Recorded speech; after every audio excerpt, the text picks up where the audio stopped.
Assalamualaikum teman-teman. Selamat datang kembali di channel Horror Vibes, tempat di mana kisah-kisah misteri, horor, dan penuh teka-teki kami hadirkan untuk Anda. Kali ini kami akan membawa Anda menyusuri sebuah cerita yang penuh dengan rahasia kelam, suara-suara tak kasat mata, dan keberanian yang diuji hingga batasnya. Cerita ini berjudul Teror di Rumah Tua Kosong.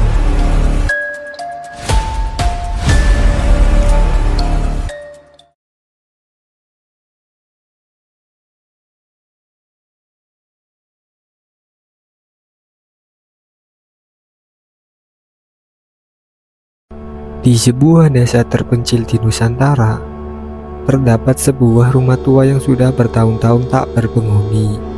Rumah itu terletak di atas bukit kecil, dikelilingi oleh pohon bambu yang menjulang tinggi. Penduduk desa menyebutnya rumah tumbal, sebab setiap kali ada yang masuk ke sana, mereka tidak pernah kembali dengan cerita yang sama. Sebagian besar pulang dengan ketakutan. Sementara beberapa orang justru menghilang tanpa jejak. Konon, rumah itu dahulu milik seorang saudagar kaya bernama Pak Wiryo. Beliau hidup bersama istri dan anak-anaknya. Namun, sebuah tragedi melanda keluarganya. Suatu malam, seluruh anggota keluarga Wiryo ditemukan tewas dengan cara yang mengerikan. Tidak ada yang tahu penyebabnya. Hanya desas-desus bahwa Pak Wiryo telah membuat perjanjian gaib untuk meraih kekayaan. Arman, seorang pemuda yang baru pindah ke desa, mendengar cerita itu dari tetua desa. Berbeda dari penduduk lainnya, ia tidak percaya pada tahayul. Baginya, semua cerita mistis hanyalah untuk menakut-nakuti orang. Saya ingin lihat sendiri. Kalau benar ada yang aneh, saya buktikan, ujar Arman dengan tegas kepada Pak Tarmo, tetua desa. Pak Tarmo menggelengkan kepala. Nak, jangan anggap remeh. Malam Jumat Kliwon seperti ini, penghuninya lebih aktif. Namun, Arman tetap bersikeras. Ia membawa senter, ponsel, dan sebuah pisau kecil, sekedar untuk berjaga-jaga. Ia melangkah menuju rumah tua itu, tepat setelah matahari terbenam. Ketika tiba di depan rumah, ia merasakan sesuatu yang aneh. Angin tiba-tiba berhenti, dan suasana menjadi sangat sunyi, seolah seluruh desa menahan napas. Dengan perlahan, ia mendorong pintu kayu yang berderit. Di dalam, rumah itu dipenuhi debu dan sarang laba-laba. Bau apek menyeruak, bercampur dengan aroma anyir yang samar. Dinding-dindingnya dipenuhi coretan-coretan misterius, seperti mantra atau simbol kuno. Arman menelusuri ruang demi ruang dengan hati-hati. Di ruang tamu, ia melihat sebuah meja kayu besar dengan cermin yang sudah retak di tengahnya. Ia merasa ada sesuatu yang aneh dengan cermin itu, seolah-olah bayangannya tidak sepenuhnya mengikuti gerakannya. Ketika ia menatap cermin lebih lama, tiba-tiba bayangan seorang wanita muncul di belakangnya. Wanita itu mengenakan kebaya putih lusuh, rambut panjang menutupi wajahnya, dan tangan yang kurus terulur ke arahnya. siapa kau? Suara Arman gemetar. Wanita itu tidak menjawab. Sebaliknya, ia mulai tertawa pelan. Suara yang menggema di seluruh ruangan. Arman segera berbalik, tetapi tidak ada siapa-siapa. Namun, cermin itu mulai bergetar, dan bayangan wanita itu tetap di sana, menatapnya. Ketakutan mulai merayap di hati Arman, tetapi ia memutuskan untuk terus menyelidiki. Ia menaiki tangga kayu yang berderit menuju lantai 2. Di sebuah kamar yang pintunya setengah terbuka, ia menemukan foto keluarga Pak Wiryo yang usang. Ada Pak Wiryo, istrinya, dan 2 anak mereka. Namun, wajah dalam foto itu seolah berubah menjadi hitam pekat ketika Arman menatapnya lebih lama. Tiba-tiba, pintu kamar tertutup dengan keras di belakangnya. Ia berusaha membukanya, tetapi pintu itu seakan terkunci rapat. Dari sudut ruangan, terdengar suara langkah kaki mendekat. Arman menyorotkan senter ke arah suara, dan di sana ia melihat sosok anak kecil berdiri dengan kepala tertunduk. Anak itu memegang boneka yang sudah rusak dan perlahan mengangkat wajahnya. Wajah itu mengerikan, dengan mata kosong dan senyum yang merekah terlalu lebar. Main dengan aku. Suara anak itu serak dan dingin. Arman mundur sambil berteriak, tetapi tiba-tiba tubuhnya terjatuh ke lantai yang tiba-tiba amblas. Ia terhempas ke sebuah ruangan gelap di bawah rumah. Di ruangan itu, ia melihat bayangan benda aneh, boneka rusak, lilin yang sudah mencair, dan kain putih penuh bercak merah. Sebelum sempat berpikir, ia merasakan sesuatu yang menyentuh baunya. Saat ia menoleh, wanita berbaju putih itu berdiri di sana. Kali ini dengan wajah yang rusak dan penuh luka. Kau tidak seharusnya datang ke sini. Jeritan Arman menggema di seluruh rumah. Keesokan harinya, penduduk desa menemukan Arman pingsan di depan pintu rumah tua itu. Tubuhnya dipenuhi dengan luka gores, dan ia menggenggam boneka kecil yang basah oleh darah.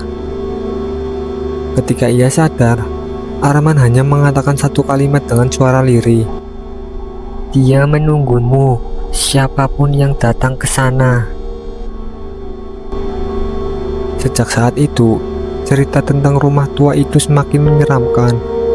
Namun, bagi mereka yang berani mencobanya, suara wanita tertawa dan anak kecil bermain masih sering terdengar dari rumah itu, terutama di malam Jumat Kliwon.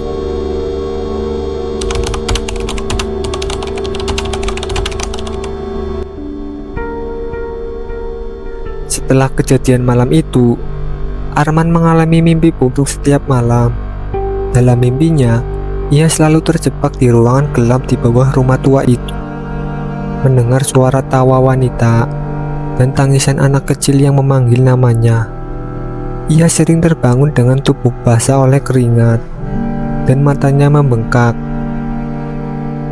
Ketua desa, Pak Tarmo, memperhatikan perubahan pada Arman. Nak, apa yang sebenarnya kau lihat di sana? Tanya Pak Tarno di suatu pagi ketika mereka bertemu di warung kopi. Arman menggeleng pelan, mencoba mengabaikan rasa takut yang terus menghantui. Namun, pada akhirnya ia menceritakan semuanya. Wanita berbaju putih, anak kecil dengan senyum menyeramkan, hingga ruangan bawah tanah yang penuh benda aneh. Pak Tarmo menghela napas panjang. Kau tidak seharusnya masuk ke sana. Rumah itu bukan sekedar tempat angker. Ada sejarah kelam yang tidak pernah selesai. Arman memandang tetua itu dengan penuh rasa ingin tahu. Apa maksudnya, Pak? Kalau memang ada sesuatu, kita harus mencari tahu dan menyelesaikannya, bukan? Pak Tarmo menggeleng tegas. Kadang ada hal-hal yang lebih baik dibiarkan tertutup, nak. Namun, kata-kata itu justru membuat rasa penasaran Arman semakin besar. Ia mulai menyelidiki sendiri. Ia mengunjungi beberapa warga desa yang usianya sudah tua, mencoba menggali informasi tentang keluarga Pak Wiryo dan apa yang sebenarnya terjadi di rumah itu.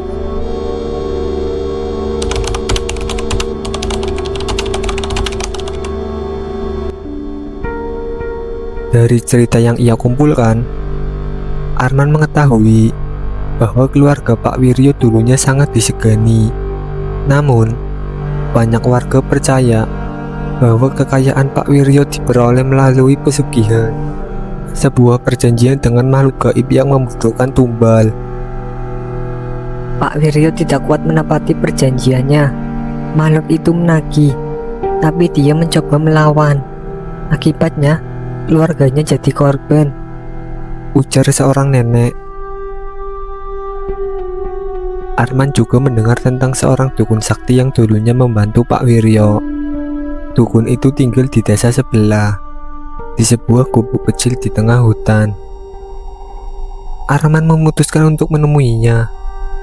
Dukun itu seorang pria tua bernama Mbah Renggo. Mbah Renggo menyambut Arman dengan pandangan tajam. Kau membawa energi rumah itu bersamamu, Kata Mbah Renggo tanpa basa-basi. Arman menjelaskan niatnya. Ia ingin mengakhiri kutukan rumah tua itu, bukan hanya untuk dirinya, tetapi juga untuk penduduk desa yang terus dihantui ketakutan. Mbah Renggo mengangguk pelan. Ada cara untuk menghentikannya, tapi resikonya besar.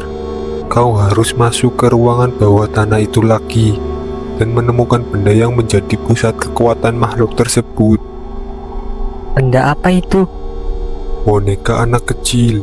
Itu adalah media perjanjian Pak Wiryo dengan makhluk itu. Boneka itu harus dihancurkan, tetapi kau akan menghadapi perlawanan. Makhluk itu tidak akan mudah membiarkanmu pergi dengan mudah.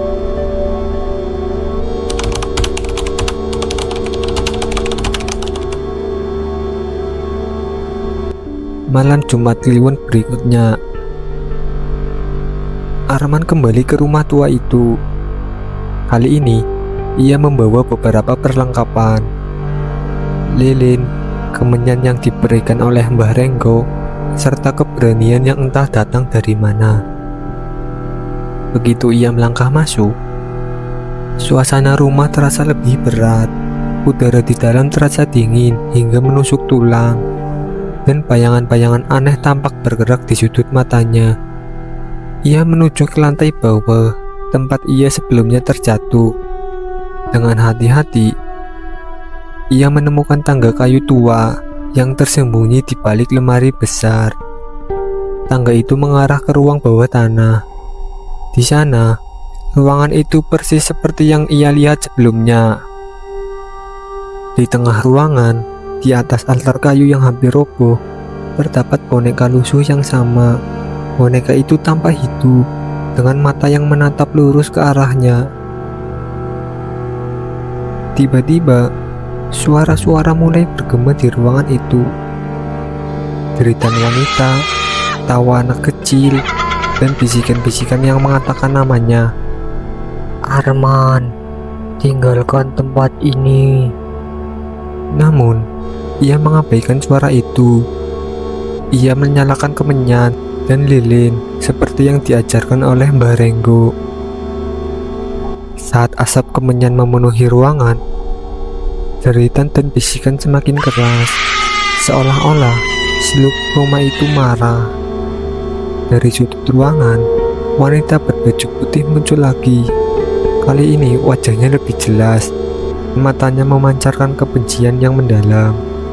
Ia berjalan mendekat dengan gerakan lambat, namun mengancam. Berhenti, kau akan menyesal. Katanya dengan suara yang mengerikan. Namun, Arman tidak mundur. Dengan gemetar, ia meraih boneka itu dan mengeluarkan pisau yang dibawanya. Ia menusuk boneka itu dengan sekuat tenaga. Teriakan keras itu menggema di seluruh ruangan. Wanita itu dan semua bayangan di sekitarnya menghilang dalam sekejap. Tetapi ruangan mulai runtuh. Arman berlari naik ke atas, menghindari reruntuhan yang hampir menjebaknya.